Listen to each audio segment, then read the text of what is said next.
Okay, the date is August 7, 2012. My name is Monte Hancock. This is our last class meeting. We've talked about a wide range of elements of orthodox and heterodox doctrine here, focusing mostly on the Western Church from kind of an Americanized perspective. There were lots of things that I had intended to cover that I didn't really cover just due to the brevity of the whole thing, but perhaps we'll have future opportunities. Tonight, what I'd really like to do is I would like to do a summary of the course, kind of starting back at the beginning, and use an historical approach. Just talk about time and talk about a timeline and kind of work our way through, and I'll try and avoid getting stuck in the 4th century, as I always seem to do. I don't know why that is, but I always get bogged down, as soon as the church councils start firing up and the canon is established, and then I just kind of get stuck. But we'll keep it moving tonight, because I really want to talk about things that happened after the 15th century, because that's really where a transition within the Christian church occurred that was very significant. That's where the Reformation is. That's where the Counter-Reformation begins. Both of those were in the 16th century, having roots, the Reformation, of course, having roots that went back substantially earlier, at least 100 years, if you go back to the Council of Constance and Jan Hus and all that kind of stuff. And so I want to mention all those things so that we'll have a notion of where we stand now in relation to where we stood a long time ago, just so we can see the process. And I also want to talk about what it is Protestants are protesting, because it'd be kind of nice to know where that term comes from. It's sort of lost its significance now. It doesn't mean that the specifics of the issue are long irrelevant, but the fundamental questions continue to remain, though there have been some changes since the first church council after the Council of Trent, which was Vatican I. I guess the Council of Trent was kind of like Vatican zero. And then, of course, Vatican II, later on, we saw some further changes.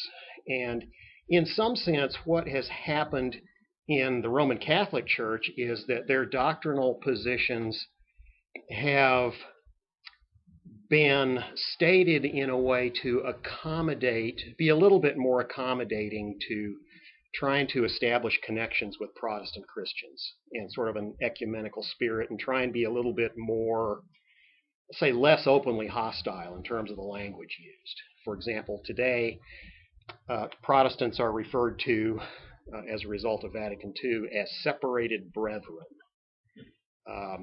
as opposed to damnable heretics. So that is a slight adjustment in the tone of, the terminology being used. But, so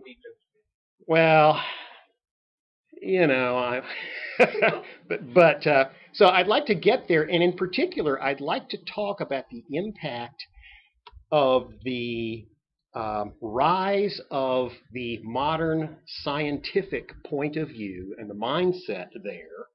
And that grows out of a very specific philosophical school.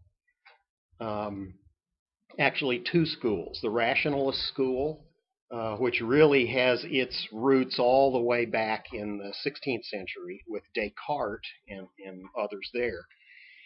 And the empirical school, which appeared in opposition to Plato's idealism, the notion that you could actually obtain authentic knowledge through anything but sense perception. Anyway, we'll talk about those things tonight, and I want to talk about those because people today are filled with this scientistic mindset. Notice that that's a different word from scientific. The notion of being scientific and the notion of being scientistic are very different. It's the difference between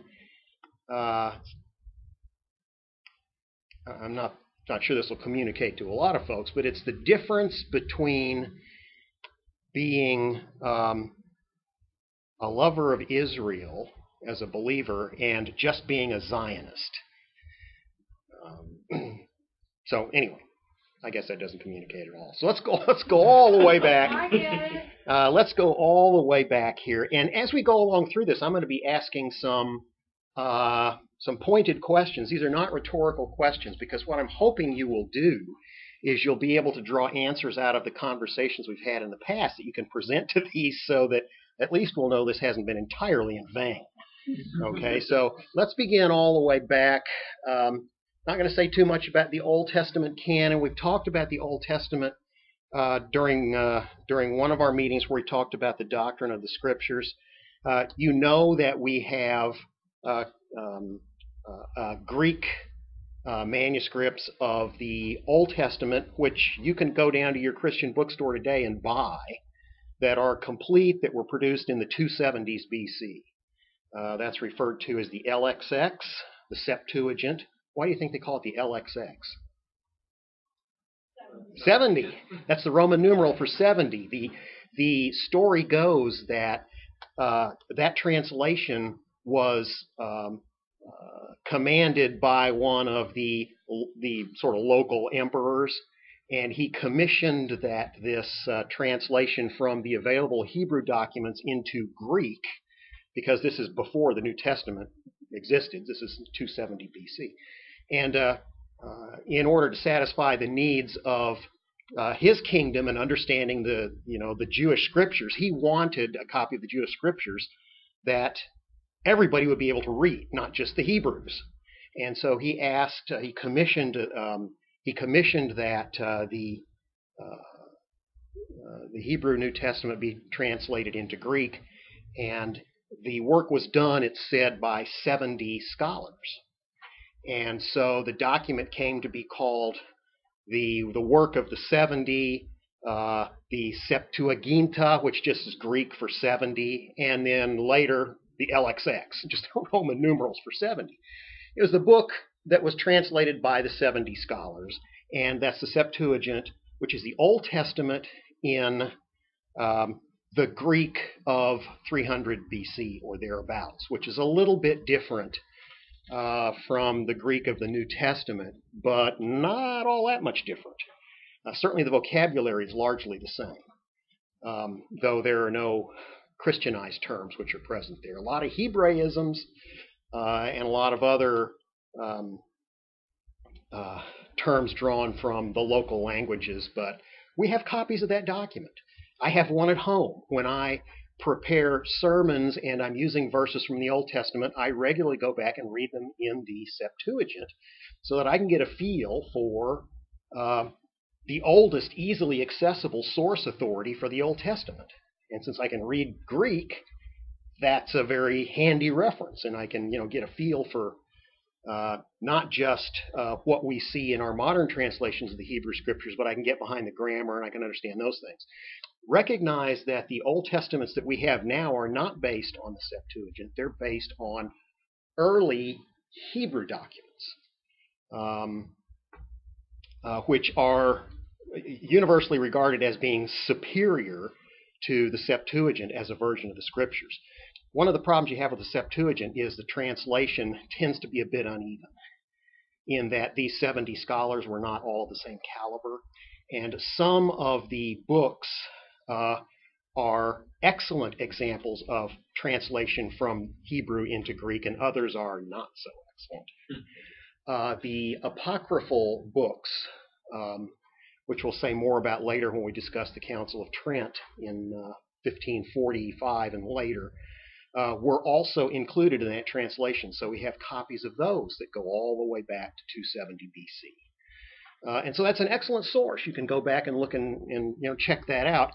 Of particular import is the fact that when the Dead Sea Scrolls were uncovered, actually found in caves, and literally uncovered because they were buried under piles of bat droppings, sometimes 6 or 7 feet deep. And I kid you not.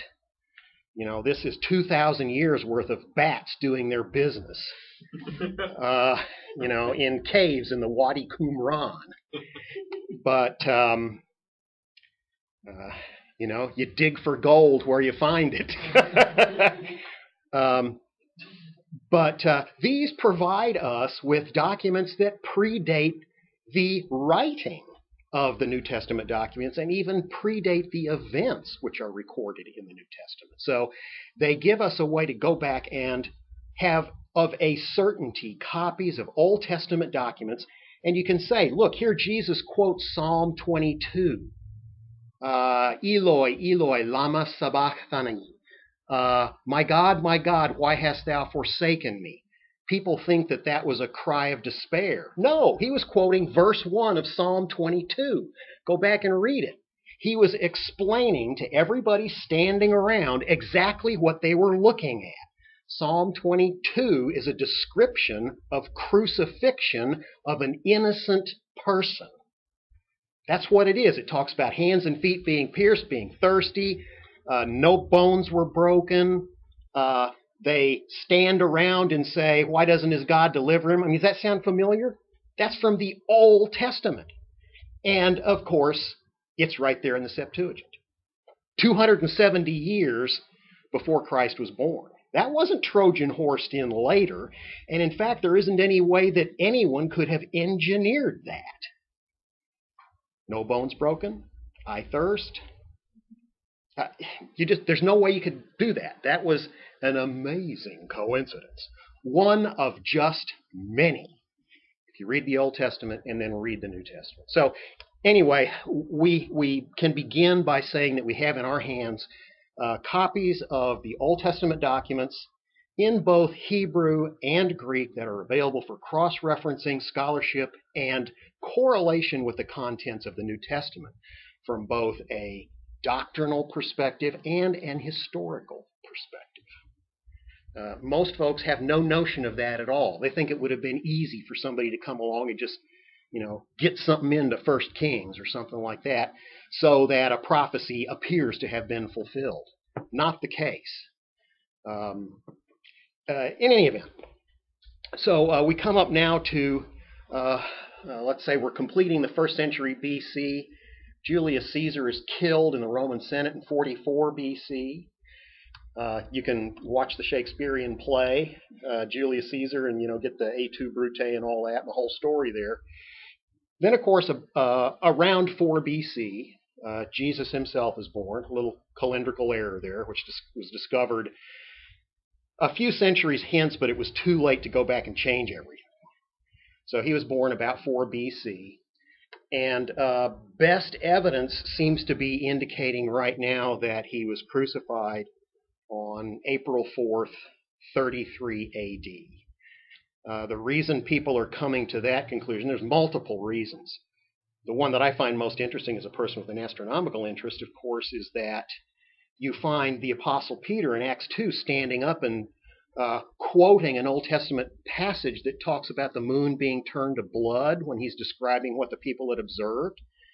Well, on that particular Passover, and the moon must be full during Passover, by the way.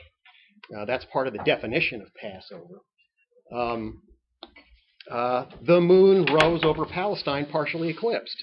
And if you've ever seen a lunar eclipse, you know what a partially eclipsed moon looks like. The nectar has arrived. Thank you. Thank you. Does everybody know what nectar is? Like from a flower. It's what they drink in heaven. That's right. It's the drink of the gods. Right? And ambrosia, that stuff, that salad your mom makes, that's the food of the gods. So I don't have any ambrosia, but I do have some nectar. So I'll just imbibe that right here. So, of course, we've talked about the history of the church through the 1st century. Jesus comes on the scene publicly in around 30 AD. He has 3 years of ministry. It's an amazing time. Half of the Gospel of John is devoted to the last week of his life. So if you want to get a detailed account of what was going on during that most important of times in the history of the Christian church, leading up to the crucifixion of Jesus. The last half of the Gospel of John is what you want to read. It contains the Last Supper. There's several chapters that are devoted to a description of that and what was happening there. And as you read that, you find out that his disciples were even then, the day before all this stuff was going to go down, just figuring out what was going on. It's like light bulbs were going off. We're just dumb, you know. That's why they call us sheep. But they were starting to figure things out, and you know, it was kind of coming down to the wire for some of them. Judas got up and left because he saw the handwriting on the wall. But anyway, Jesus the Christ is crucified. He dies. He's buried in the tomb of a rich man, as it says in the Old Testament. And, you know, with the rich in his death, that's an Old Testament prophecy regarding the death of the Messiah. And he was put in the tomb of Nicodemus, who was a rich guy who, in fact, had enough clout that he was able to go. It was Joseph of Arimathea. It was the tomb of Joseph of Arimathea. He was actually able to, or Nicodemus, was it Nicodemus? Who requested the body of Jesus? Joseph. Joseph was able to go to Pilate. Joseph was a rich guy too. And there's interesting stories about him. He supposedly spent some time in Britain, which was a Roman colony at the time. And I don't know how much of that stuff is legend, but he was actually able to go to the military governor and request the body of Jesus, so that they could put it in the tomb. But and that was done hastily because it was Passover. And if you touched a dead body, that disqualified you from eating the Passover meal. That's why they had to get him off the cross and into the ground so fast. And so he's in there. They put a stone there. They seal it. They post a watch. And then, of course, the resurrection occurs. And you can read the accounts there. Harmonizing those accounts can be challenging, but it can be done. And it's a very interesting study to take the accounts of what happened on that first Easter morning and lay them side by side and keep track of what was happening when. I actually taught a lesson on that whole thing once, and we, you know, kind of had the different accounts and tried to line things up. And was there one angel there or two angels there? And it's just an interesting thing to do, but we don't have time to go into that stuff now. The point, though, is the rendition of these events as we see them in the New Testament from the perspective of multiple eyewitnesses are not written the way that you would write stories about Zeus or Athena or any other of these flaky gods that did things for no reason whatsoever. It's obviously not just a tale told by an idiot. This is somebody recounting something that they saw with their own eyes. And they're writing it down at a time when there were hundreds of other people around who would read it and who also had knowledge of these facts. That's explicitly noted in the document itself. That there are plenty of eyewitnesses around, you reader of this document. If you want to go and ask them about it, there's at least 500 of them that we know of, though some have died.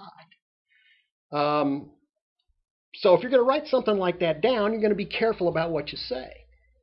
We have the death of the Lord Jesus. The early church stayed in Jerusalem, even though Jesus told them, you guys need to carry the gospel to the world. You need to make disciples of all nations, and you need to teach them to observe the things that I've commanded you. And by the way, I'm with you always, even to the end of the age. And then he's caught up. But that isn't what they did at all. They stayed in Jerusalem and they broke bread house to house, and everything was fine for about the first 7 or 8 years. And then things started to heat up a little bit. James, the brother of Jesus, who was the leader of the Jerusalem church, was killed by one of the Herods, one of the local brothers, the tetrarchs. Um, and when he saw that the Jewish establishment viewed that favorably, he started looking for other believers that he could kill to sort of feather his political nest. And the result of this persecution was that the church actually scattered, it fled. They were probably looking back to words of Jesus where he said, where you see these bad things happening, when you look out and you see the bad guys out there, don't even waste time going back down to your house to collect stuff up. You need to get on your mule or donkey or your cart or wherever it is, and you need to get out of town because there isn't time to do anything else. And I have a hunch that there were people probably thinking about that, thinking that he said that. He warned them. Remember, during that last week, he said, you think this is a great city. Not one generation will pass before all these blocks are knocked over. This great city that has stood here for centuries, and this tremendous temple, Herod's temple, is going to be razed to the ground within this generation. Didn't Josephus say that there were no believers? When the destruction came, there were Jewish people there, but I thought it was recorded somewhere that there were no believers in the city at the time of its final. I have read that, but I don't know what the source for that is. But yeah, I have read that the church sort of saw what was coming because, of course, in the late 60s A.D., what happened. And so if Jesus makes this prediction in 33 A.D. and you add one generation of years, which is 40 years, that's 73. So you start getting close to that. I mean, it's just like now, Y2K kind of thing. You get close to this predicted time and you start to wonder. Well, the church started to wonder. You're getting close to this 73 cutoff, or even if you believe the 30 AD date, you're getting close to this 70 cutoff. Maybe we shouldn't be hanging around here. Let's take a trip. Let's go north, or something like that. And so it's very likely that most of the church had skipped town. And I've heard that, but I just don't know what the authority is, so I won't quote it as anything other than just a vague remembrance. But it seems likely. In any event, what happened was the Jews, as they had done so many times before, decided that they were tired of being pushed around by the Romans. They'd been under the Roman heel for quite a while, and so they rebelled. And what happens when you do that to, in the face of an empire like Rome, they have no choice. Rome has no choice but to call your bluff. And they have to make an example of you, because if they don't, then what's going to happen is everybody that's under their boot is going to rebel, and they're going to lose all their tribute money, and their empire will shrink down to nothing, and that's the beginning of the end for them. And so what they did was they marched an army down into Palestine, and along the way they destroyed just about everything they came across. Not just the people, but the land. They actually ruined the land, cut trees down. They, put gypsum in the dirt so stuff wouldn't grow. And then they surrounded Jerusalem, which was a large city with a fortified wall, and they were around Jerusalem for 2 or 3 years. The siege lasted. There was actually a change of generalship during that time. The Roman general that led the troops into the land to wipe them out of existence was their goal, and which they did, was a general named Vespasian.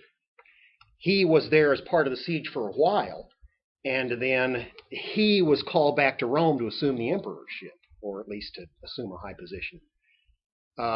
But in any event, he left his son behind, his commanding general, Titus, who later did kind of the same thing. But they were there, and then in 70 AD, of course, they finally got into the city by starving them out and pounding on the walls and doing all that kind of stuff, and busted in. They destroyed everything. They actually burned the bricks of the wall, which were made out of limestone. The limestone bricks, so they stuck pieces of wood between the bricks, set them on fire. They'd get hot enough, the limestone itself would oxidize. So there wasn't, except, as far as we can tell, except for places like the Wailing Wall, There wasn't one brick that was above the ground that was left on top of another. It was all knocked flat. And the people were slaughtered. They didn't take prisoners. There's no reason to take prisoners. They were there to wipe this bunch of rebels out because they had had enough of this prevarication. The Jews were always a problem to rule. They were always unsettled. They had rebelled against previous empires, and they were just nothing but trouble. They never changed. In fact, I guess you could say Rome had the same problem with the Israelites that God had with the Israelites. They were just stiff-necked and hard-headed, and they were going to do their thing. But men are much harsher judges than God is, and they're not just judges. So the end result was that they were wiped out. Now, not everybody was wiped out at the same time. You can see the movie about Masada, and you can read about Josephus and Masada, which was a mountain fortress, which was not in Jerusalem. As I recollect, it was down a little bit farther south. But it was a mountain fortress, and there were 600 or 700 guys that holed up in there. And it took a couple of years for the Romans to get to those guys, because they couldn't just, if they tried to march up the side of the mountain, the guys in Masada would throw rocks and shoot them with arrows and stuff like that, and you just couldn't get up there. So they finally got rid of those guys and killed all of them. Well, actually, the Romans didn't kill any of them. What happened when the guys at Masada figured out that they were about to be taken, they drew lots and paired off, and depending on which lot you got, the guy that you were with would kill you. And then they draw lots again, so they kill half of them, and they draw lots again, and then half of those get killed. And finally they just kill all these 600 or 700 guys until there's 2 left. Josephus and this other guy. And Josephus said, hey, what do you say we not kill each other? Because what was supposed to happen is one of them would kill the other one and then kill himself. And Josephus chickened out, I guess. And so the other guy said, hey, yeah, all this killing, this has gone far enough. And so they slipped out the back way or something. And Josephus was captured and taken back to Rome. But because he was sort of the last man standing, so to speak, and was an educated man who was familiar with the history and culture of the Jews, the emperor said, let's not, burn that guy up. Let's get him to actually write down a history of this Roman war. Yeah, it's the same guy. It's the same guy. So what? Because committing suicide is a sin, right? So I doubt that he was real worried about the sin. I think it was more of just, I don't want to. But I mean, that's the reason all of them were killing each other instead of just all of them. Yeah, right. Suicide. That's right. You just, that was a noble act. They didn't have Kool-Aid, right? It's about the same number of people, but no Kool-Aid. So anyway, so he ends up writing a multi-volume history of the Jews in their relationship. And it went way, way back and talked about all kinds of things. And in particular, it mentions Jesus by name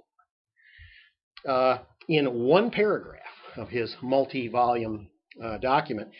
Which is free on your Kindle. Yes, and you can actually go out there and probably on Project Gutenberg. You can probably get his stuff there too. It's in English translation and it's easily available. It was written in the latter years of the 1st century A.D., close to the events. What's it called? Oh, Annals of something, or I don't know. Josephus. Look Josephus up. Look him up. How do you spell that? Joseph. There are 2 things. U.S. There's big history, and then one is his biography or autobiography. Actually, I'm reading that. Oh, you are? And because they were free on Kindle. I've always Oh, there you go. But his short one, I thought it was interesting. He was interesting. Yeah. He really was military. He had a good mind, though. I mean, he could not. He was very clever, and he was politically astute. Yes. And he knew how to get himself out of a tough spot. Boy, yes, absolutely. And so what he did was he was, at one point, he's standing there in a cave waiting to be killed by somebody. And within a year, he's in the Roman emperor's house as an employee. He was a clever guy. But he made the most of what he had. And more than once, people were ready to kill him because of who he protected when he And so we have our 66 books, 39 in the Old Testament, 27 in the New Testament. In the Jewish scriptures, some of the names are different. There's 1st, 2nd, 3rd, and 4th Kings, for example, and Canticles, which Song of Solomon we call it, Canticles, which means a song, songs, Canticles, songs. Okay, anyway, so have the scriptures, and by the time we get to the 4th century, which I'm going to get past, what has happened is Rome is already on the way down. The city itself was sacked and burned in 410, and in 476, the empire itself the last vestiges were completely wiped away. So in the 5th century, Rome was gone. It was a mere memory. It lasted for 1,000 years. Romulus and Remus, raised by wolves or whatever it was, founded the city of Rome, and it lasted for 1,000 years, but then it was gone. And what was left in its place was basically nothing.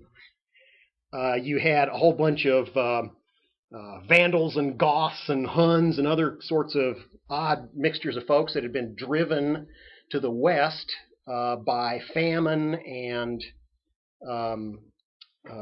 failed rainfall and crop failures and stuff in Central Asia. And so they were there's a huge desert there now. Mongolia is mostly desert and mountains.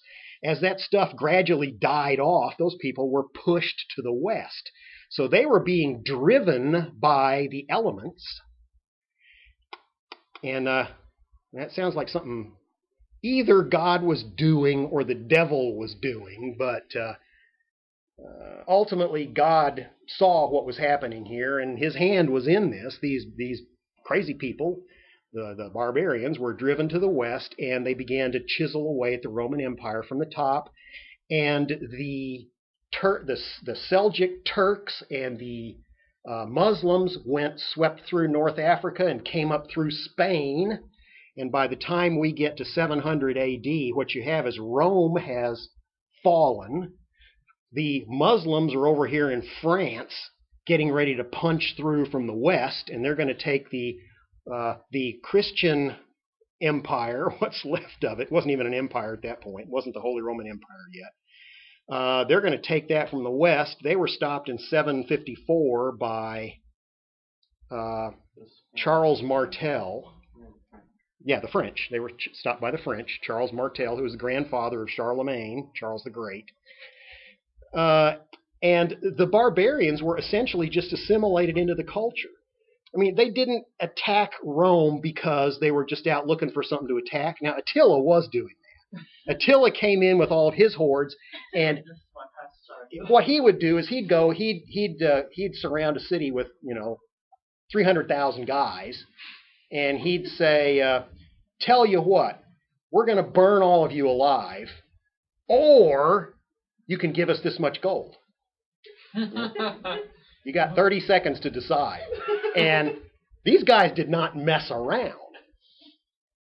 So they were just into collecting tribute. And so after they'd done that, they'd just march on to another city and they'd do the same thing. And so they had all these people paying them. Of course, Attila... How long would they leave you alone? As long as Attila was alive, he was collecting tribute from these people. You can read the story. But he was just kind of marching across the land, setting up his own empire is what he was doing. And so he's collecting tribute from all these people. You got to kind of wonder why. I'm not really sure what you would do with a bunch of gold. Seems heavy. I don't know. I'm not sure why they were doing all this, but he's collecting all this stuff up and capturing all these cities and that kind of stuff. And then at one of his marriages, he gets a little bit too drunk. This is an odd story. Most people don't know this. He gets a little bit too drunk at a marriage. And he's in his tent with his flask of whatever it is he's drinking. And he got so drunk he fell over and broke his nose and bled to death through his nose. He breaks his nose, and he was so drunk, he just kind of couldn't do anything, and he just laid there and bled out. Maybe his wife of the day. Well, she might have crowned him too. I don't know. I don't know. She might have helped along. Who knows? But so they find him in his tent, and he's dead, and so then his son takes over and all that. That'd be a terrible way to go, bleeding out through your... Well, if you're so drunk you didn't even know what was going on, you You're didn't probably having care. a wonderful time. Yeah. In any event, this brings us up to now the Turks and the Muslims have been stopped, but they had already captured most of Spain, and a lot of what they did over the next few hundred years would establish the differences that we see between Spain and France. Spain and France in the Middle Ages were really very different places, and that's part of why. Now, in 800 A.D., the grandson of Charles Martel, the guy that stopped the Muslims in France, the Battle of Tours, Charles the Great, Charlemagne in French, establishes himself as the emperor of what is called the Holy Roman Empire. And what he was attempting to do is he was attempting to gather up the pieces that remained of the fractured and destroyed Roman Empire and reestablish its greatness. And so he collected up sort of all these, the allegiance of all these regions in Central Europe, and established himself as the Holy Roman Emperor. And of course, they wanted to get the holy part in there because when Constantine, who had taken Rome in 312 AD and sent out the Edict of Toleration, and Christianity was legalized, put an end to the imperial persecutions, he moved his capital to Constantinople, which is in Turkey, western coast of Turkey. Long way away, so it left a power vacuum in Rome. There wasn't anything else there to sort of take charge, and people had, by habit, over the course of the last 1,000 years, always looked to Rome for political direction. They were still looking to Rome, but the emperor was out of sight and out of mind. Who's left? The church. The church is left, right? The patriarch of Rome, the bishop, the head guy. And, of course, this was seen as a tremendous opportunity for the church to step up into the position left by an emperor who had moved his stuff to the east, establishing the Eastern Roman Empire. The Western Roman Empire had fallen. Right? The Eastern Roman Empire continued to be intact until 1254 or thereabouts. But that's a sad story we'll get to eventually.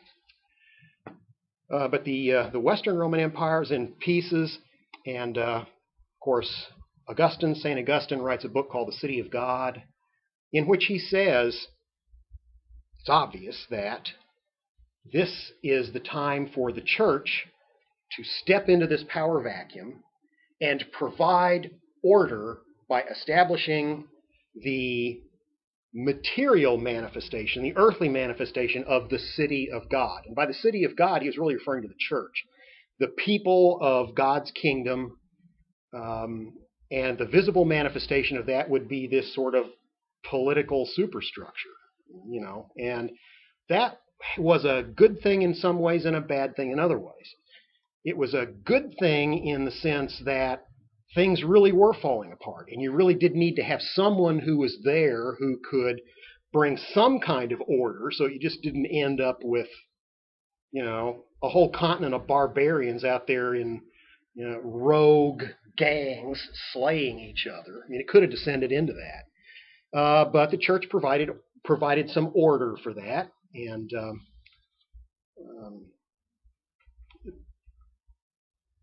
the bad things in general were the fact that what it really did was it impurified the church. As long as the church was under persecution, people that affiliated with the church were true believers. They were really Christians. They were people that were willing to take the risk to be known as disciples of Jesus Christ, no matter what the cost. And if that characterizes your attitude, then you would have a church that is serious about the gospel, is serious about obeying and following God, and really wants to do the things that God asks us to do. As soon as it becomes politically attractive to be part of the church, when the emperor decides he's going to be a Christian, I see which way this is going, then you had a whole bunch of people who weren't real Christians jumping into the church because it was now an opportunity to get in good with the powers that be. And so a lot of folks that rose into the early priesthood were political opportunists. They weren't even real believers. And this corrupted the church. And of course, if that's why you get into the church, it's the same reason that people go to Congress these days, right? People don't become congressmen. Excuse me, Dr. Weldon, I know you're different, but people don't go to Congress because they're patriots. They go to Congress because they want to get their hands on the controls, right? They want to be movers and shakers, and they want to be the big man or big woman in town, and they want control. They're looking for power. They want to run things. They want to bring about their vision for the way things ought to be. And by the way, I'm going to get rich in the process. Okay, well, that was happening in the church, and that's what you saw. And then what that means, of course, is they have a strong personal investment in seeing this political superstructure within the church be firmly established and well organized so that they can move up through it. All right? So what that fostered was the development of a church that really was as much a political machine and a mechanism for ruling its vast holdings as much as it was a vehicle for communicating the gospel to a lost world. And it became more and more a political machine. Ultimately, by the time you get to the 16th century, many popes were also generals, ride around on their horses, in their armor, with their armies, and fight. All right? They're out there with their swords. And some of them were killed on the battlefield because I guess they weren't all that good with their swords. But it's obvious at that point that the church has become involved in things that really are none of its business. That's not the purpose of the church. And so they kind of lost their way. That's my Protestant opinion. Okay, so now we get through the 4th century. 5th and 6th centuries, because everything's going to hell in a handbasket and the world's falling apart, a lot of people decided to just pull back. And this is when the monastic age arises. And you have, the pillar saints and the hermits in caves doing their thing. And you have the establishment of monasteries.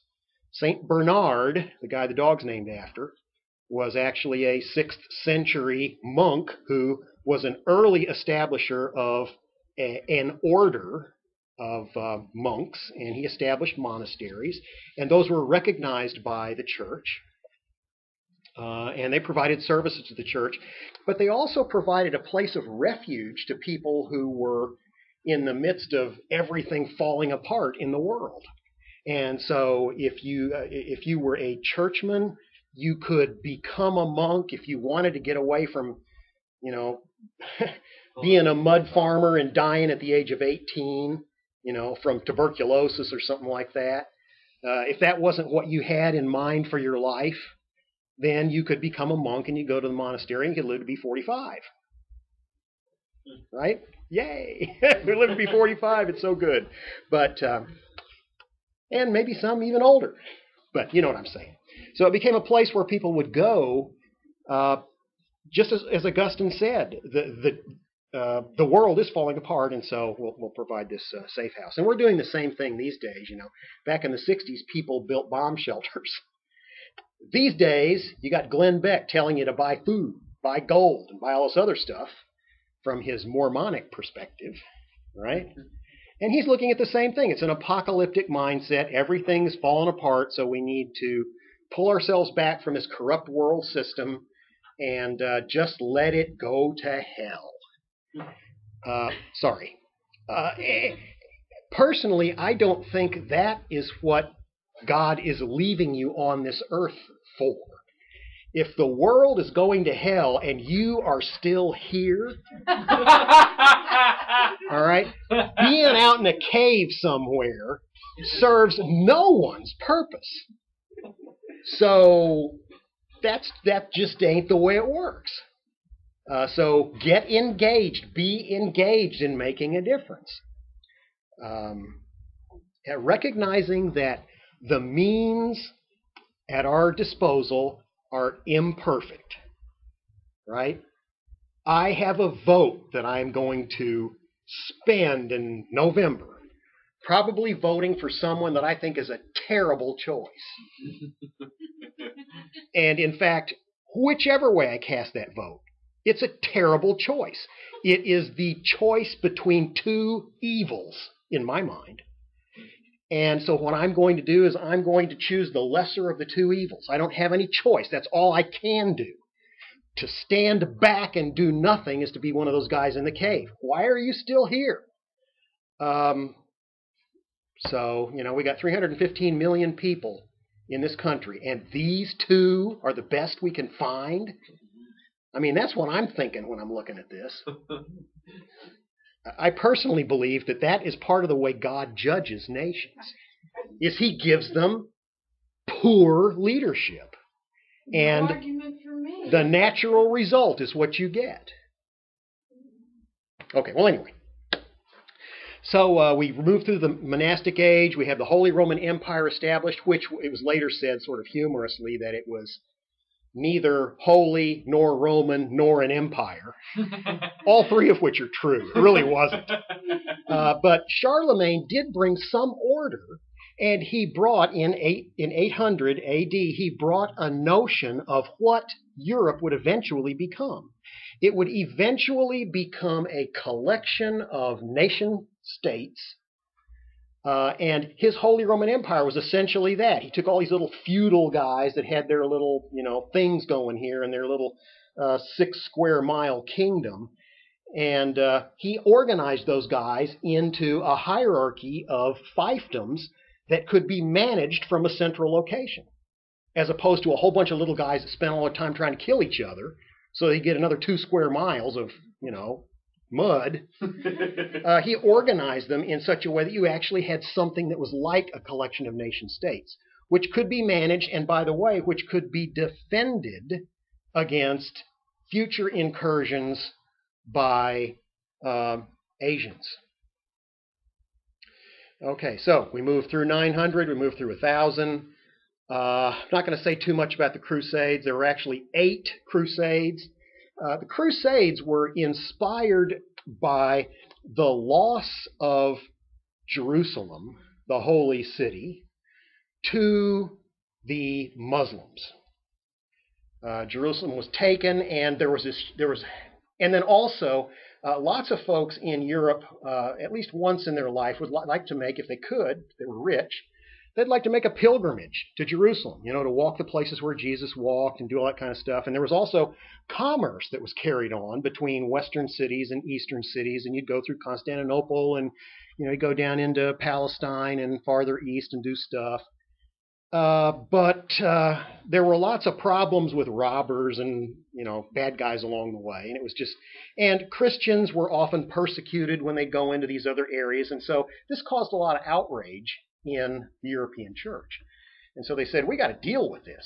There's all these terrible non-Christian, non-believer guys that have taken over the holy city, and they're persecuting believers, and we're not doing anything about it. And what are we going to do? So everybody got all ramped up, and let's go back there and take it back. And there was nothing holy about the way any of that was done. I mean, most of the folks were motivated principally by, perceptions of personal gain that would come out of this whole thing, in order to inspire people to enlist as fighters in the Crusades. Popes would do things like hand out indulgences.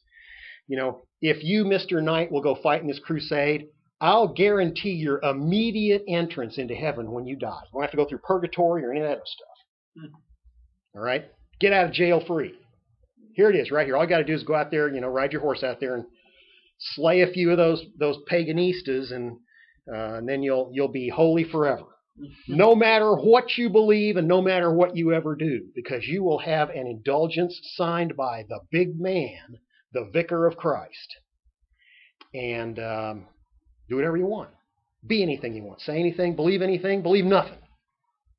If your sword's on my side, then your sword's on God's side. Because vicar means stands in the place of That's Christ. correct. When they talk about vicar of Christ, that means someone who has been deputized to act in the stead of one who is absent. A deputy. You know, when the sheriff is out of town, the deputy is the sheriff. No one asked at that time, well, he said, oh, I will be with you all. Mm-hmm. If he's absent, why are you my vicar? Yeah, I don't know. He isn't. Yeah. But, and so there were 8 crusades. They're actually numbered 1 through 7. Why are they numbered 1 through 7 if there's 8? Well, there were 1 through 7 that were actually organized by governments or by the church. Only the first one had any success at all. They actually went back and they did recapture the city of Jerusalem and wreak havoc and do a lot of terrible things. Ultimately, that was lost, requiring that a second crusade, and the rest of them were duds. In fact, one of them, they actually got out there and then were having trouble getting back, and they wanted help from the guys in Constantinople, and they said, we're not going to help you. We didn't call you. And so they sacked Constantinople. kind of not a good thing. But the 8th one that isn't given a number is the Crusade of the Innocents. When, I can't remember the guy's name, a hermit. I can't remember. Somebody the hermit. That wasn't Herman, though. But some hermit guy. His name was Ted or something like that. Ted the... Yeah, it wasn't that. But he said, you know what? We're trying to do this in the power of the sword. And that's not the way God wants to accomplish the liberation of the holy city. What he wants to do is he wants to accomplish it through the innocence of the pure-hearted. And if we can amass together an army of innocents and pure-hearted persons to march on the city, God will miraculously deliver it into their hands.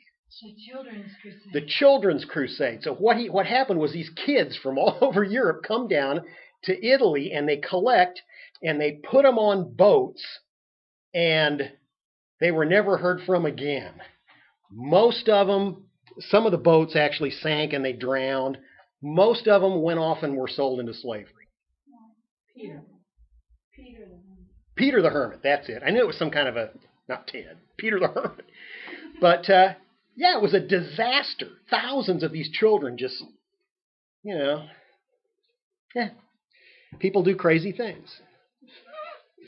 All right, this brings us up to the 13th century. They're about the 1200s. Well, let's talk about this. Between 1000 and 1100,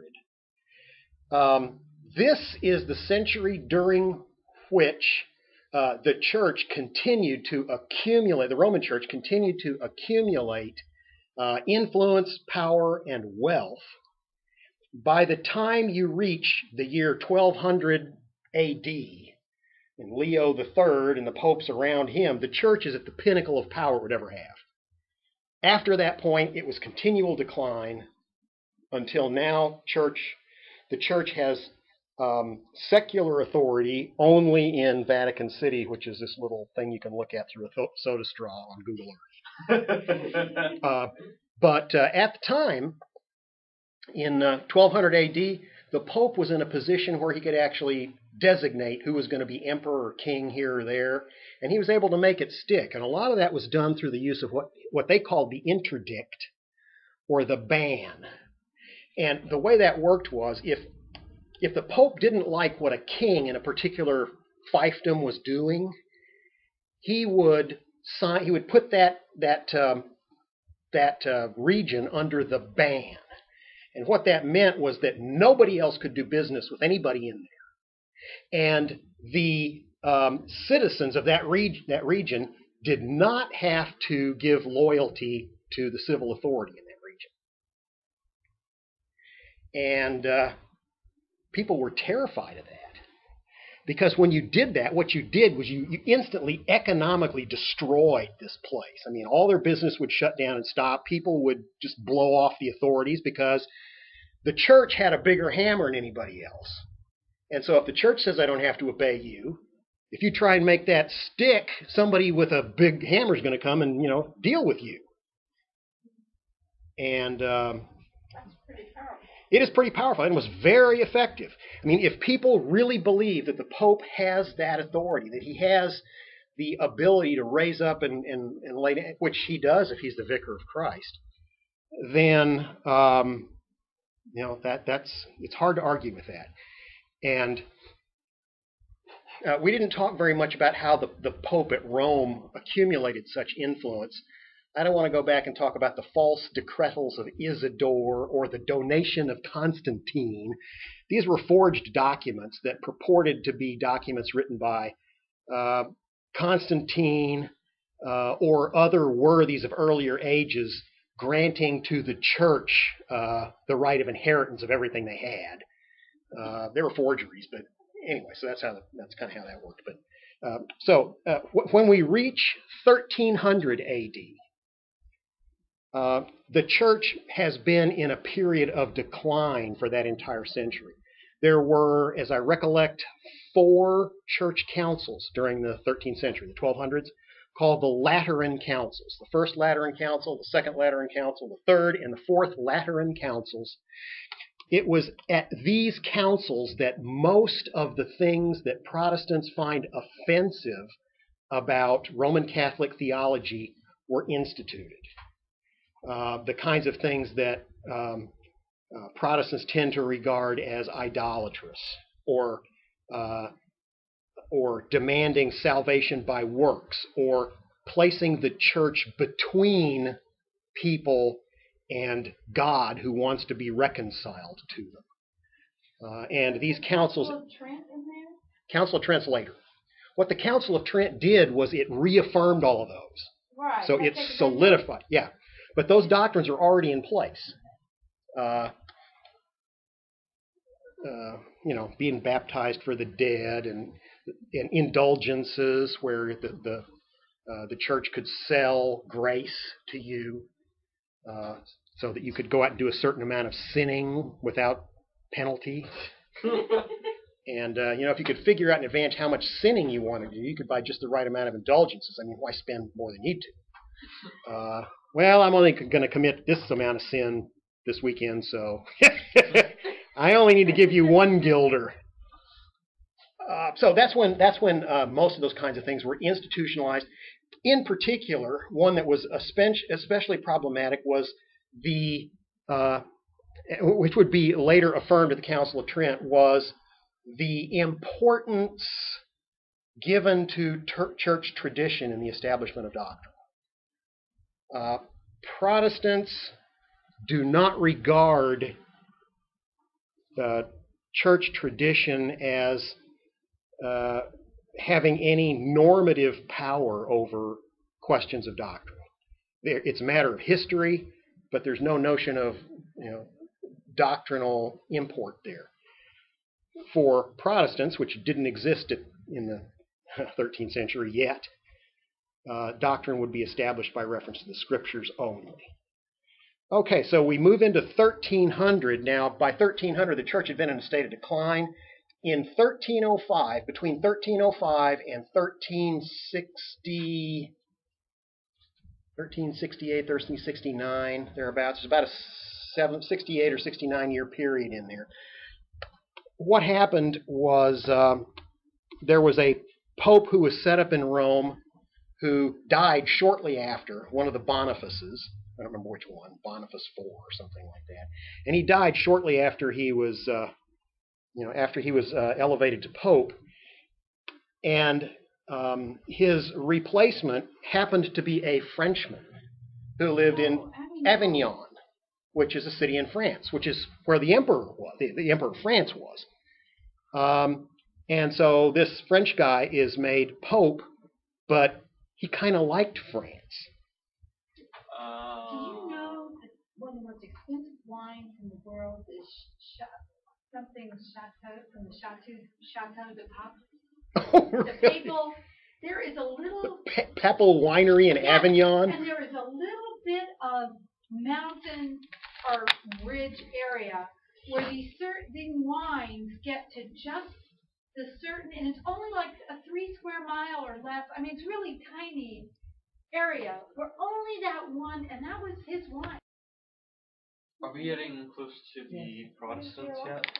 Yes, the Protestants show up in 1570. Well, actually, Protestants were already showing up in 1380, but I didn't Well, mention. actually, which they, I guess, because of the Babylonian captivity, wouldn't that lead people like it was really driving those who could read. Now, there were a lot of people running around being called monks and priests who couldn't even read the Latin. Yeah. But to look to the Bible looking for answers. So wouldn't that be kind of the catalyst for people thinking, okay, well, how do you settle this since they're claiming to be in the place of Christ? Which, when you've got a man of integrity who knows the scripture starts speaking up, well, we got to put that down. Right. And they had to put it down. And I never connected this before. Yeah. I mean, they had to put it down in a big way at the Council of Trent because it was obviously an issue that wasn't going to die on its own. Whose was Czech? He was Czech. Well, that was the area that was known as Bohemia. And it says earlier, and the Catholic thing originally that they let only the priests drink because of fear of disease. Oh. And since the body of Christ had the blood in it, it was okay just to give the wafers, which could be broken and given to people rather than commonly. That makes sense. sense. And then after that, it became part of doctrine.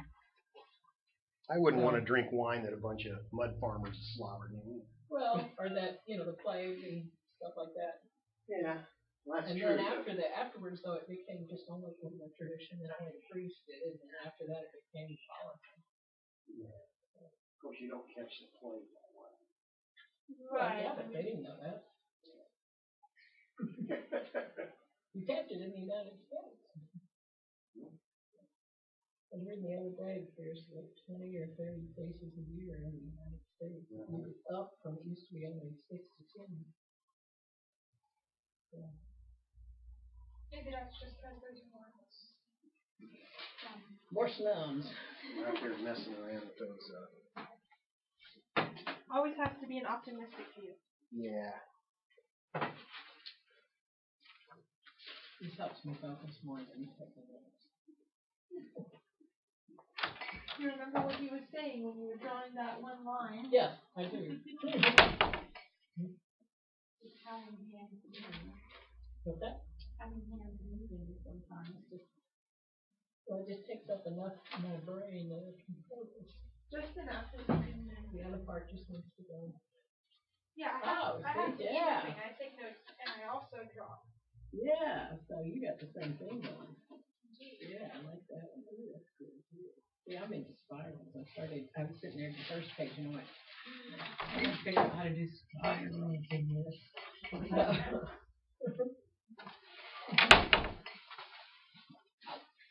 There might be a fingerprints a little bit. Yeah. Mm-hmm. What reminds you of fingerprints? This is Hancock's notes. This is how I take notes. Ah. See, Now, what would be interesting would be to have you stand up. And give it back. Yeah. What, this? Yeah, that's her notes. Yeah, I did that. Where are your notes? Hers are here. Oh, these are cool. See, I got this one. Here's the one that was driving me crazy because I messed the end of it up in perspective. I'll read my little boxes.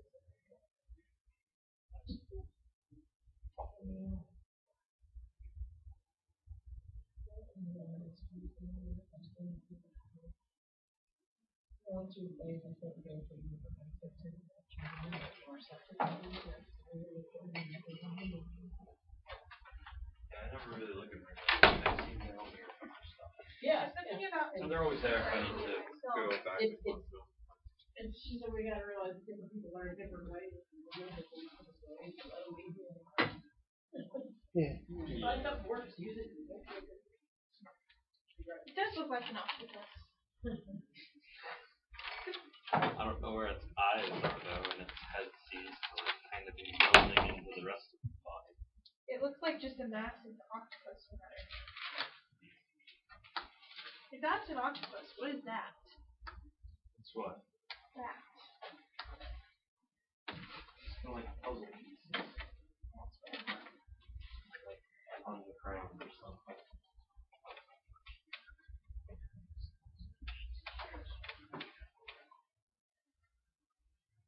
The thing about the wine that intrigued me is, like, you know how they say the earth is, I mean, if we were like, I don't know what, 1 degree closer to the sun, I mean, it's minuscule amounts. If we were closer to the sun, we'd burn up, or further away would be too cold. I mean, just the placement. Yeah. And it's the thing with wines, or any food crop has its, but since you're in this area where they grow a lot of wine, I mean, grapes for wine, but it's just the flavoring of just almost like being on 2 or 3 little hills. Yeah. And they'll get the right temperature, just the right amount of sunlight, just this minuscule amount that affects this whole crop and really makes it the best Yeah, true. in the area. And it's just that tiny little bit. I thought that there was a larger margin of how close the Earth could be. No, it's razor thin to support the kind of life that we have. Oh. You get us a little bit closer, and the ice caps melt, all the glaciers melt. It's too hot for certain things. Well, it could be we're getting them. Has anybody measured lately instead of taxing us for carbon taxes? Have they decided maybe the measurement? Maybe I don't know. pick up. Carbon doesn't increase the temperature in the. Oh, I know it's all on. Yeah, water vapor has a They never factor vastly the sun in. greater effect than CO2. Carbon CO2 is a minuscule. Oh, I know. Carbon does barely anything, and it's at like its least amount of carbon we've had since like the 60s. Yeah. Oh well. I mean, why? They have no, they can't tell you how much carbon was here prior to when they decided to start. I mean, prior to when they measured it, what, in the 20th century? I mean, because they make all these grand statements. Yeah. Why do they seem so surprised that the climate changes? It's the weather. Wait, Shouldn't you were it going change? to get to Wouldn't you scientific versus scientific. Wouldn't you be more worried if the climate didn't change? Yeah, I mean, because A whole perpetual we have summer. actual cycles in the Earth Yeah. where, we've had ice ages and we've had warmer times, so it makes sense that at some point something is going to change and it may get hotter. That's true. In fact, we're just about a period of history here where they went through the last warm period. So we're getting closer to the cold stuff. Well, we may be moving into another cycle of warmer weather, but it's a natural cycle. This has happened before. It'll happen again. But if you stopped teaching history 30 years ago or so, you certainly stopped teaching Western history, which included the Western fables, which would help educate you to the nature of man, even if you were never in church on Sunday. But if you learned the Greek fables, you could get a lot of wisdom out of that. It's true. If you stop teaching that, then you can get people ratcheted up about your scientific pronouncement, I would imagine. Yeah. All right, I'm starting to. I was on one of these trips. Yeah, you'll have a place which has, the third left knuckle bone of the Apostle Thomas, and if you venerate this relic, it's essentially to provide some sort of reverential, worshipful kind of, to touch it, to bow, to kiss it, to prostrate yourself in front of it. There was actually a infusion of grace that you could receive by venerating relics, and that would knock years off of purgatory. So, if you were supposed to spend 7,800 years in purgatory, well, you wanted to get out as many of those as you could. So you might take a pilgrimage where you'd want to go to a place that had lots of relics, because that's sort of most bang for the buck kind of thing. And so one of the things that these places would do, cathedrals, for example, were great places to have relics. So they'd have the bodies of saints. I know. They would actually compute. Now I'm not sure what the basis for this is, but they would compute the number of years off of purgatory you could get if you venerated all of their relics. However, but in Council of Trent, Bonnie would say they did state that you really can't know if you're going to have. You really can't Correct. know if you cannot have any assurance of salvation is their doctrine. Correct. They codified it. Yes. So why go through all this? Because you're It's afraid part that you of might. the tradition of the fathers that you can't know anyway. Yeah. You can't. Your hedging your bet. Yeah. It's. You're, That's really what it's You're going to You're make gonna money. play blackjack, you might as well count a few cards. It's well. Are you gonna take the chance that you're not gonna go and do those relics, but that you do go to purgatory, or would you prefer to go? It's better to have it and not need it than to need it and not have it. It's one of those situations. Whatever. Okay, let's continue on here. So there were these various things that you could do to get an administration of grace through the treasures of the church. The treasures of the church were the accumulated excess righteousness of the saints. Saints were people who had died in a state where they actually had more grace than they needed for their own salvation, and not wanting to waste anything, the church became the repository of that excess merit. Since the church was the repository of the excess merit, and since the Pope held the keys, the Pope could distribute this excess merit to whomever he would. And if he wanted to do it for consideration of cash or consideration of service in the Crusades, or for veneration of relics or images, or for certain other meritorious acts, that was at his prerogative. Since he had the keys to the kingdom, which included access to the merits, he could certainly do that. And he did do that. And that's really how St. Peter's was financed in large measure. It was purchased with the sin of the church, if you want to put it that way. That's what it really represents. The sin of the 15th century church. Now, they didn't finish it right away. I mean, they were building on it through the entire 15th century and into the 16th century. Sistine Chapel wasn't dealt with until later. But anyway, so now we get to 1517. Luther was horrified when he heard this thing by John Tetzman. The notion that your coins would clink in the box and that souls would be released from purgatory. He was so horrified by that it almost destroyed him. And just the idea that the church could say something like that was an abomination in his mind. And so he wanted to discuss it with other folks. And so he wrote his 95 Theses up there, and it caused a firestorm. Because, think about this, what had happened 100 years earlier? What's his name? Jan Hus was doing the same thing. And what happened to him? He got burned at the stake. He got burned at the stake. All right, so Luther is doing this now in 1517. Hus did it in 1415, so that's 103 years later. This other priest pops up, and he's asking these questions. And because the printing press was available, it was now possible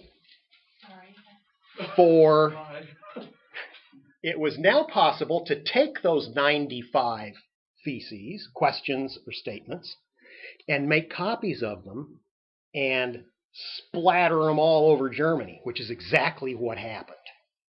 Those things went everywhere, and they caused an uproar everywhere they went because people would read them. They were all hearing the same thing in their street, guys going through selling indulgences. And, of course, what is the Pope going to think? This is going to cut into our revenue.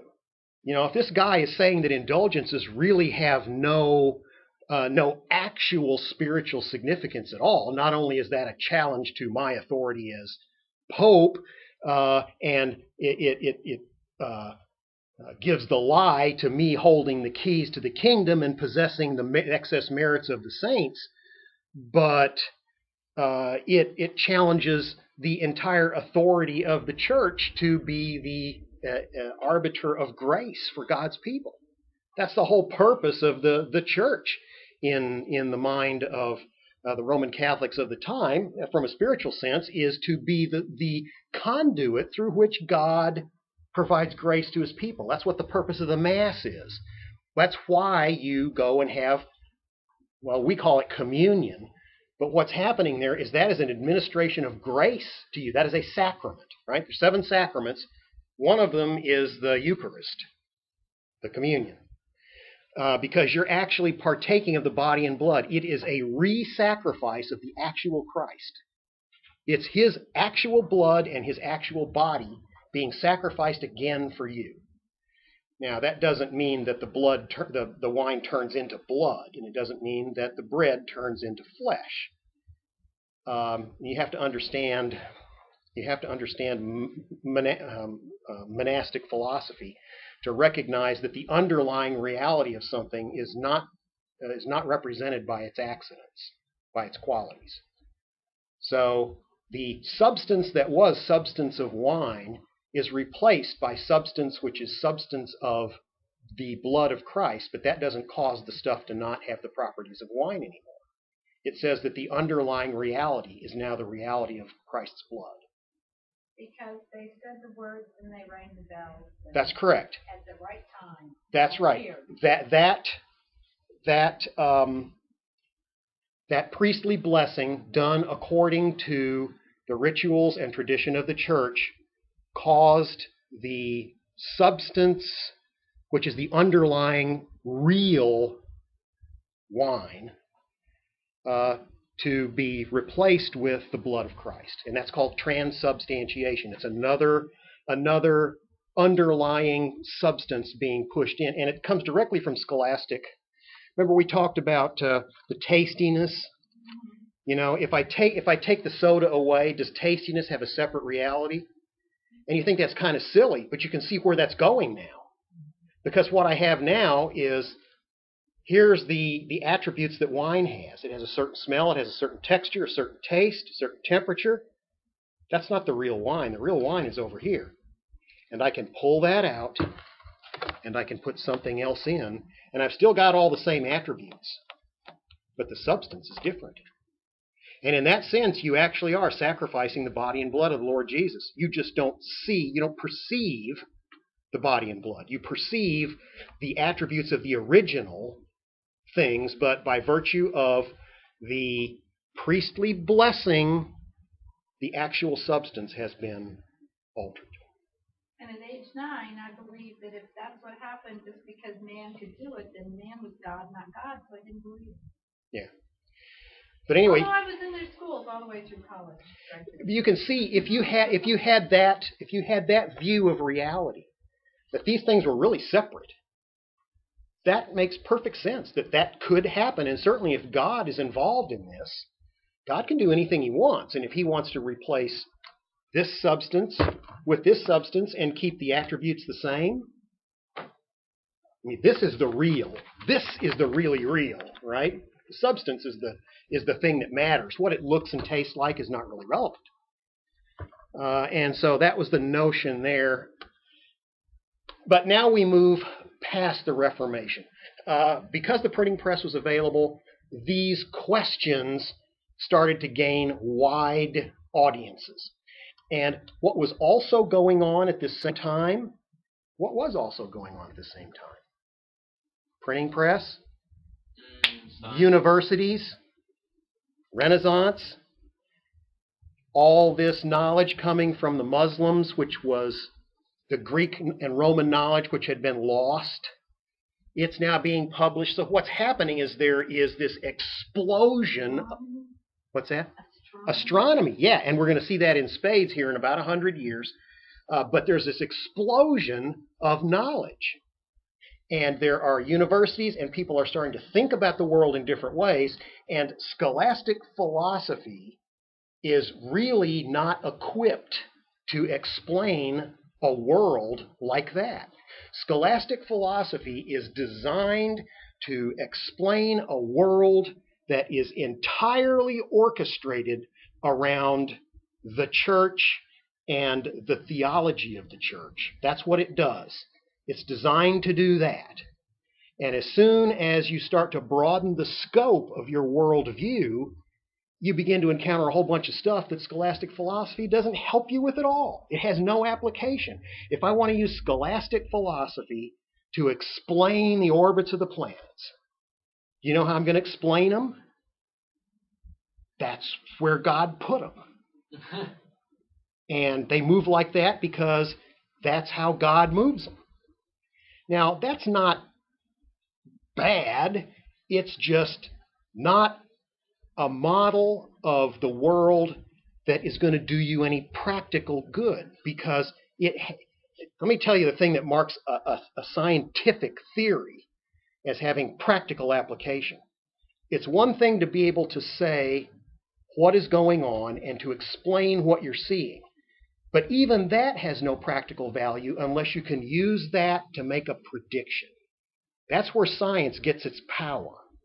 Because if you can make a prediction based on a scientific model, I can now say, if I want to accomplish this, well, the thing that will lead to that is this and this and this and this and this, and I'm thinking ahead, and I have a predictive model that says if you do this, this is what you'll get. So that's step one.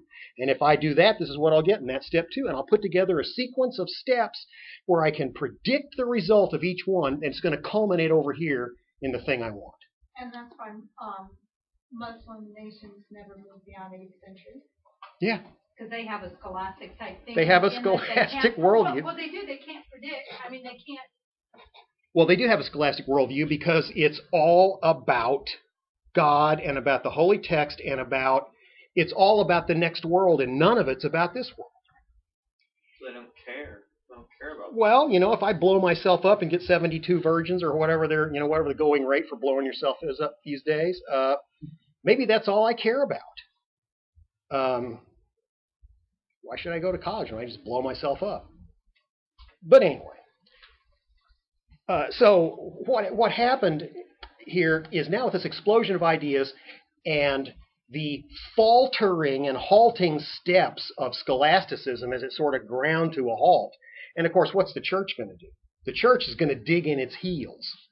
If you're starting to undo our scientific view of the world, our worldview, as it were, that revolves around us and our mechanism and our way of thinking and doing things, and keeps our tradition central, we're going to resist that.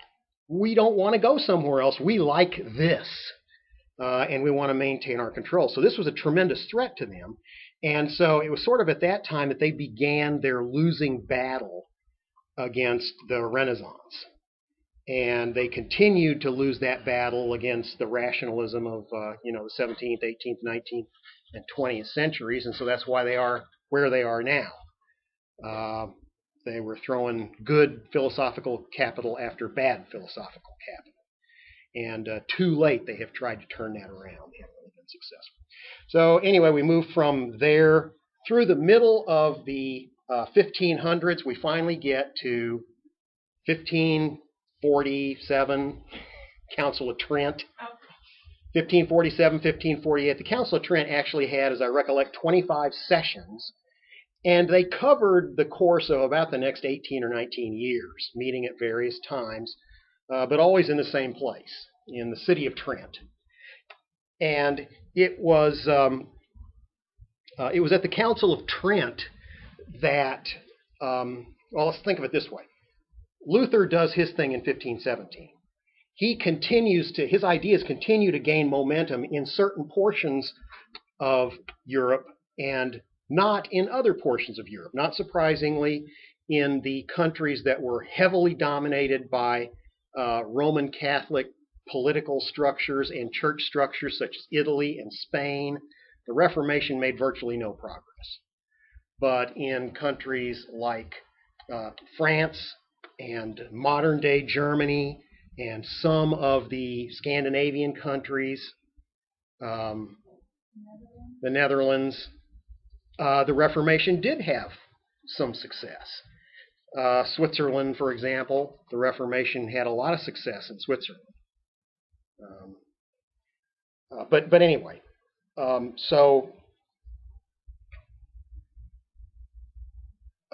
naturally the Catholic Church, the Roman Catholic Church, is going to have some kind of response to this.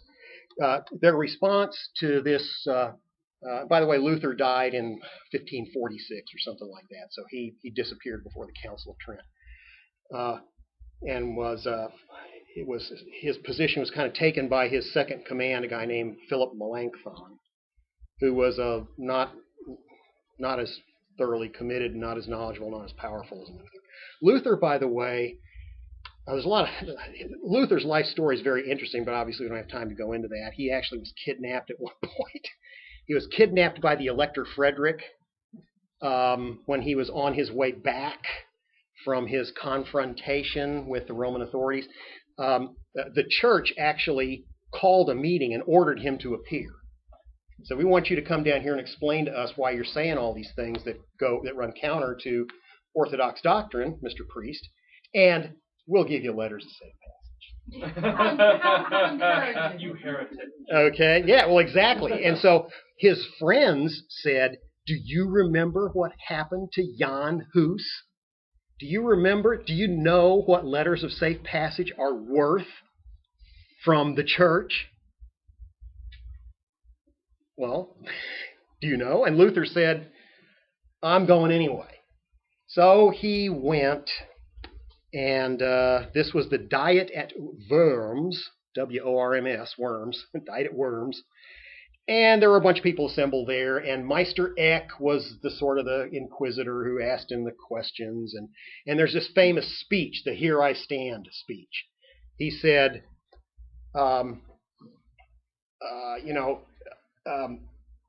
they put all of his books and all of his writings and everything on a table in front of him and said, are you going to recant all of these things? And he said, the church has had popes and councils which have disagreed with one another down through history. That was undeniable, and everybody knew that. And I stand on the Scriptures. And unless I can be shown from the Scriptures that the things I have written are in error, I will not recant. Because my conscience is captive to the Scriptures. And to go against conscience is neither safe nor wise. Here I stand, I can do no other. And it was like, da-na-na. And of course, the Meister Eck was furious, and everybody's furious because from their perspective, this guy was using the Scripture to challenge their tradition, and they couldn't allow that to happen because most of their tradition couldn't be supported by arguments from the Scripture. And, yeah, it isn't supportable, and so that would have required drastic changes, and they just didn't think he was right. So immediately it was suggested that he should be arrested. And the justification for arresting him was, Heretic. there's no reason the church has to keep faith with heretics. In fact, his friends were right. They said if you go there, they're not gonna observe these letters.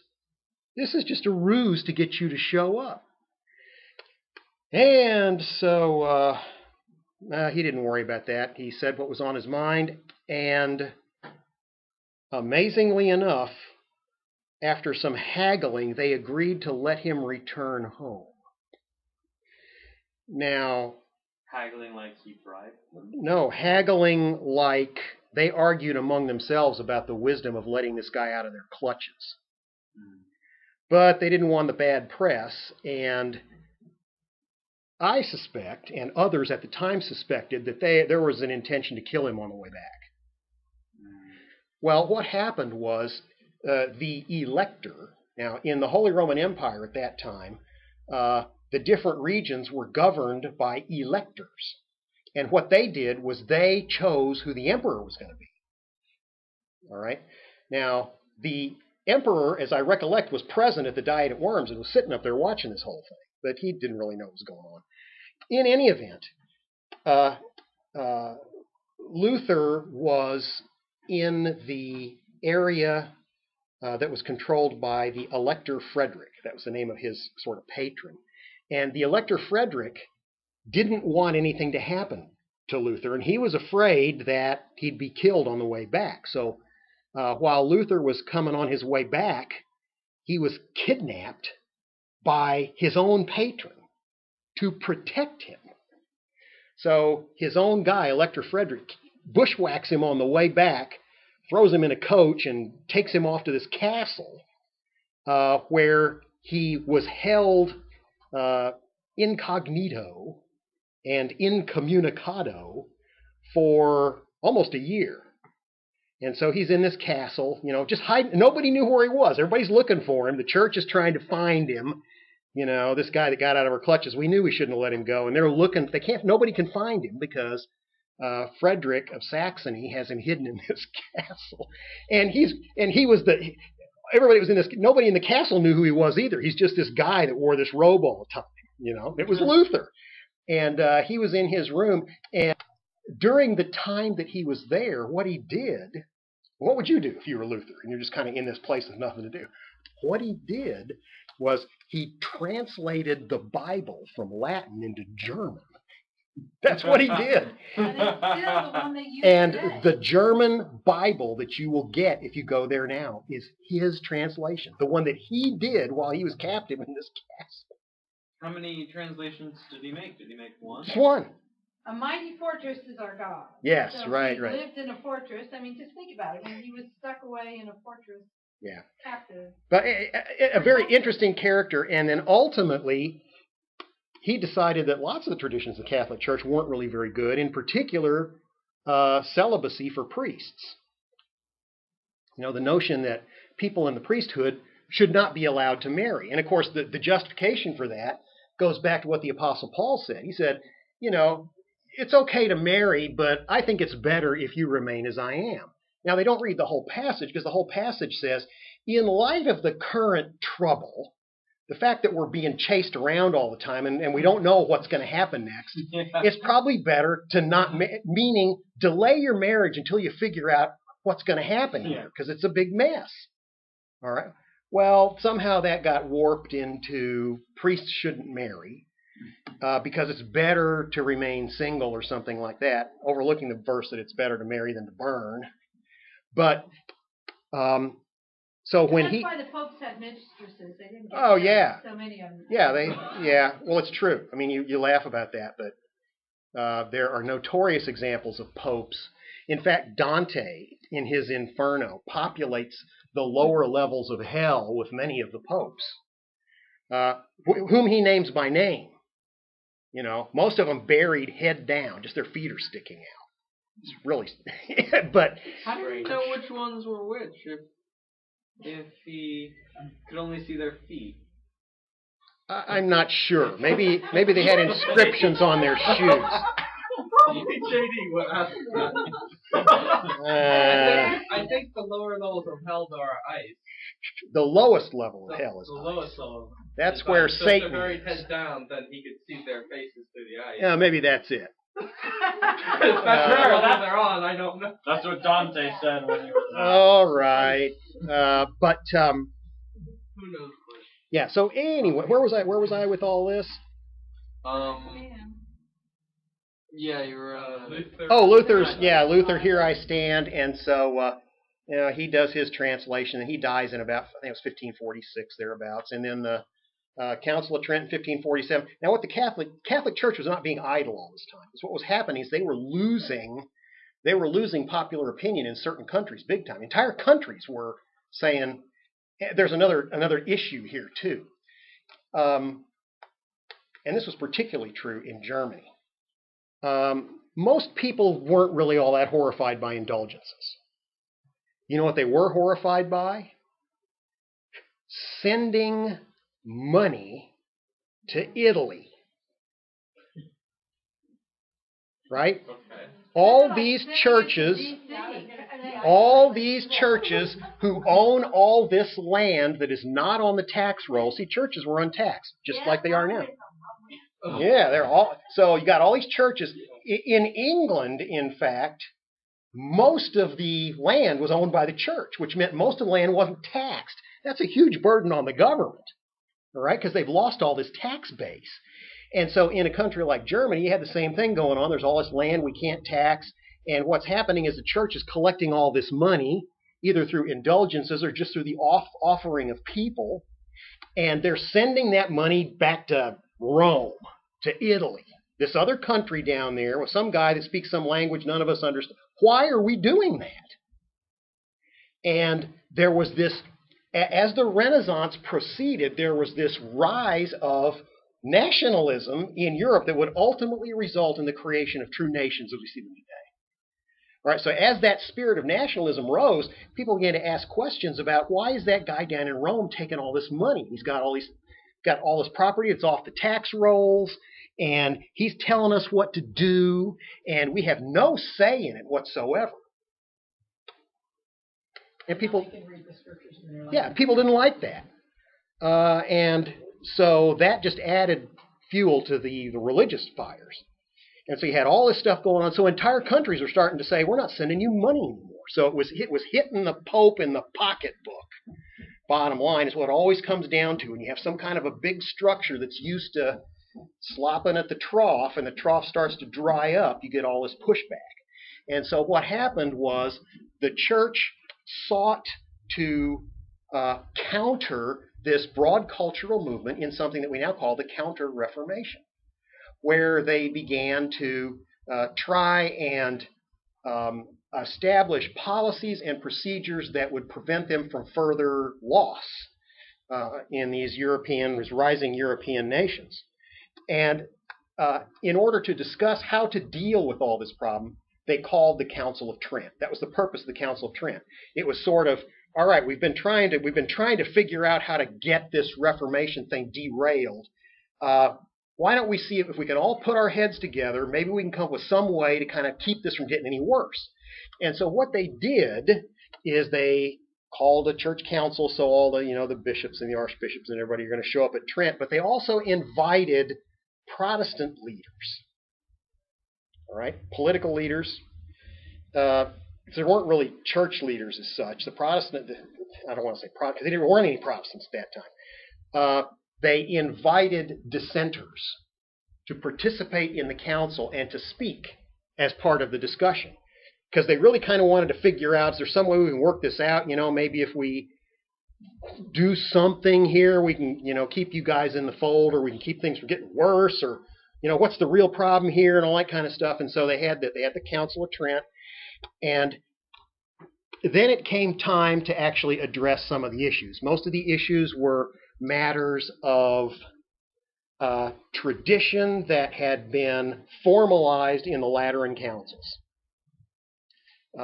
things we talked about, and in particular, the notion of the relationship between the scriptures as a source of authority and tradition as a source of authority. And so when it came time to actually vote on these questions, none of the dissenters were allowed to vote. So it was unanimous. It was unanimous. It was unanimous. They were allowed to participate in the discussion, but when it came time to actually vote,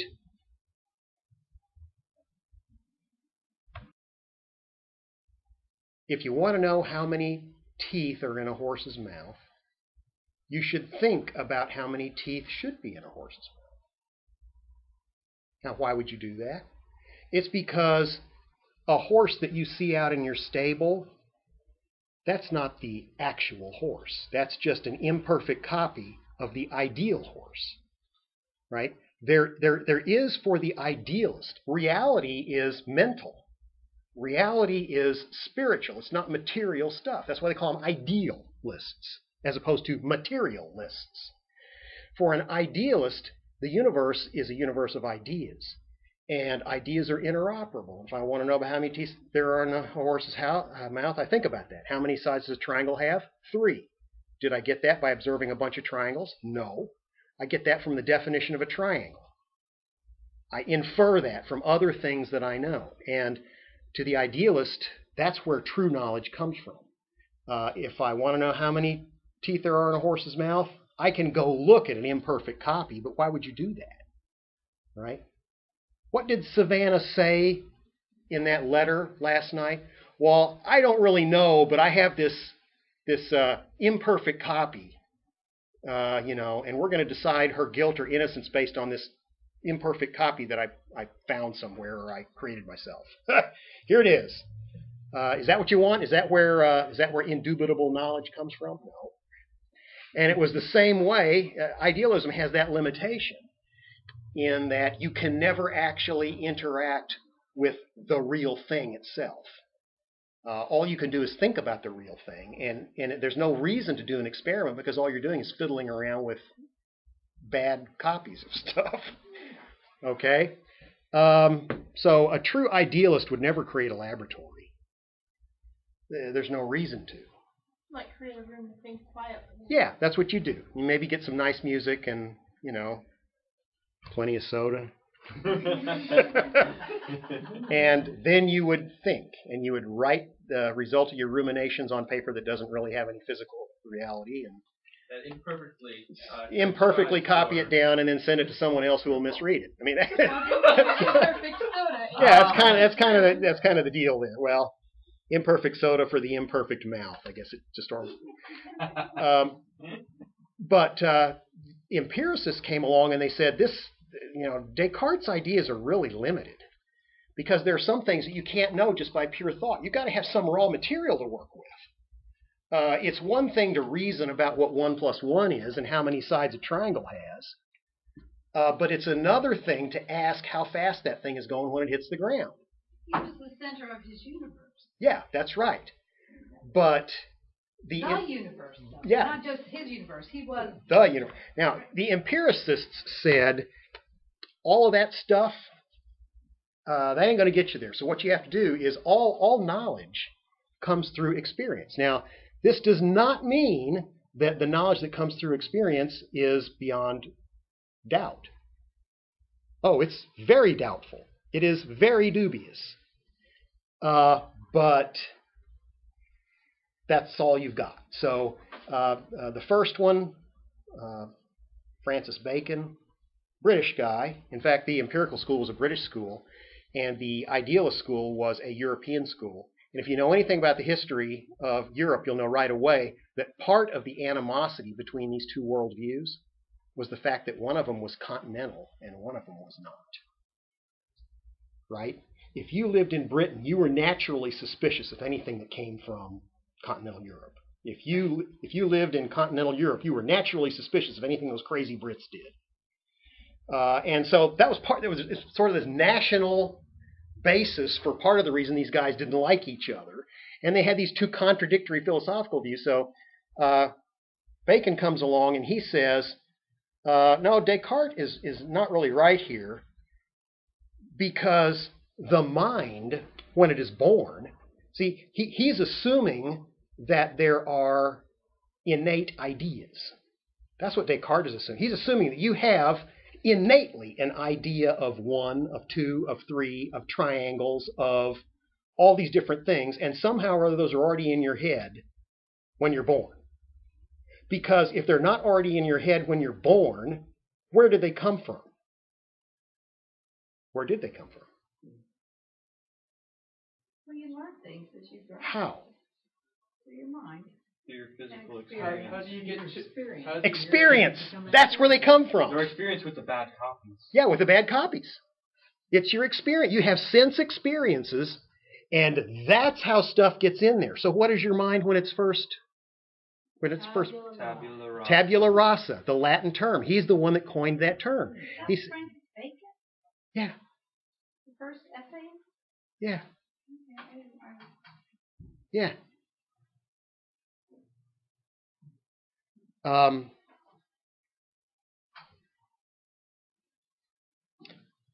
Which is why some people, we're so blank in some people's minds today, it's okay to kill you up to age 1.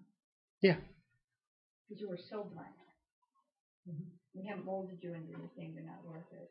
Yeah. You can decide. Sandy, could you look up British empiricists? Google that. We'll make sure it's Francis Bacon. Well, if you want, But what he said was, the mind is a blank slate upon which experience writes. And when you say that in Latin, blank slate is tabula rasa, blank slate. There should be 3 of them. No.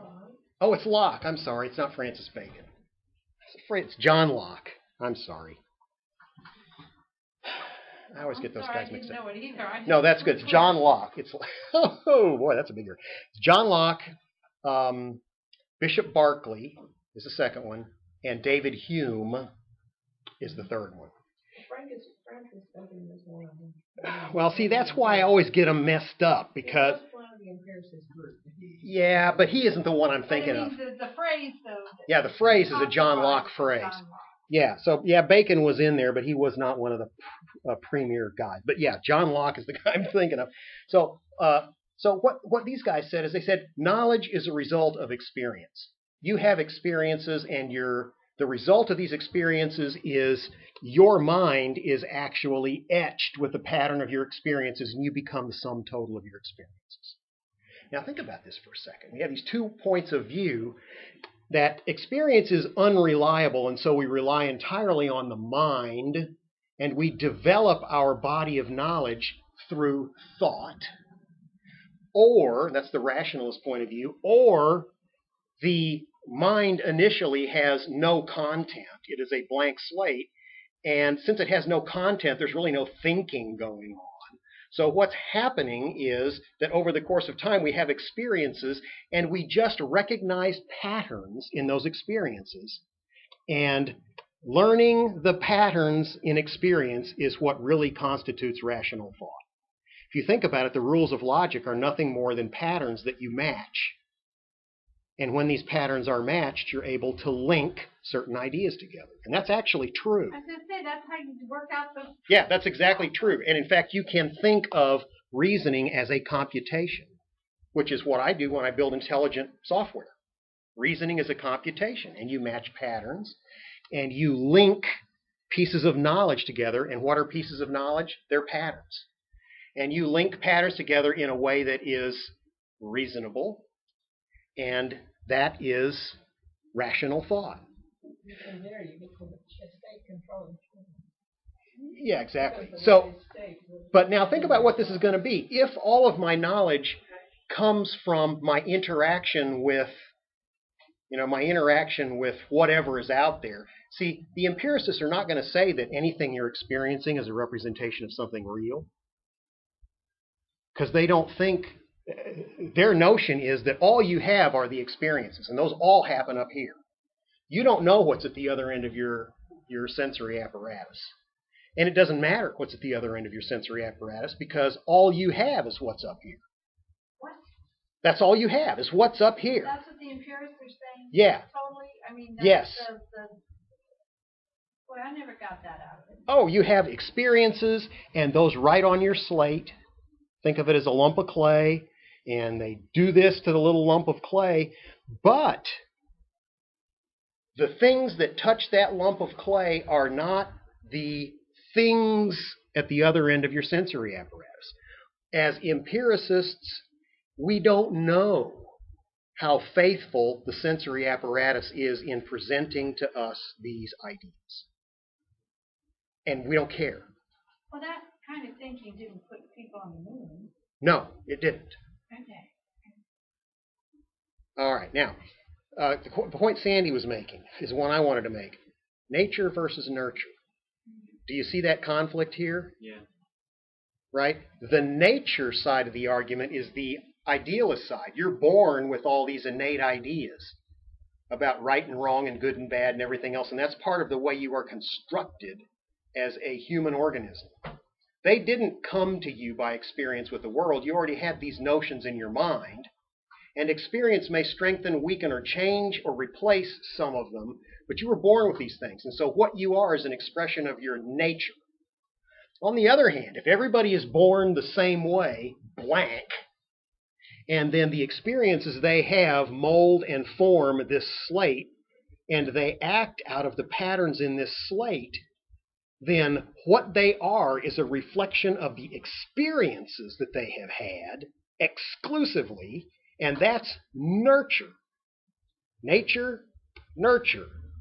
See the conflict there? Okay, and that's really probably the simplest way to understand these 2 points of view. What we are is an expression either of what was put there because we are humans, or what we are was put there because we have had certain experiences, good or bad. And if you put somebody else in a certain situation and they have exactly the same experiences, they will turn out with the same etchings on their slate. Well, we know that doesn't. It's Well- not successful. Well, if you were to reproduce every single experience in all of its details, which is not possible. They'd have to be the exact same person as Yes, well. they'd have to be. They would have to all know the names of the 50 of the presidents so far. In any event, that's kind of the notion here. Now, most people these days are kind of in the middle somewhere. You know, it's a little bit of this, a little bit of that. Nature is important, nurture is important, but that's not really going back to the philosophical fundamentals, because we're actually talking about, you know, slight variations in brain chemistry or native intelligence or, you know, those kinds of things. But part of that may play into what kind of diet you had, what, you know, whether your mother used crack while you were, you know, before you were born, or that kind of stuff. And those things may all affect the nature part of you. And then you're born and she treats you the way moms treat kids. And so you end up being a murderer or maybe a good person. That's how moms like go back. I'm just making stuff up here. It's always mother's fault. It's always mom's fault, right? So there's that. But this view of knowledge and reality has conditioned the way we think about human beings, going all the way back to the 18th century when you begin to have this split. And I think we've gone far enough. Let's quit. And yeah, I've had 3 voicemails and. Yeah, let's quit. I'm trying, and then I looked at the clock and I was like, oh my God. It's almost 11.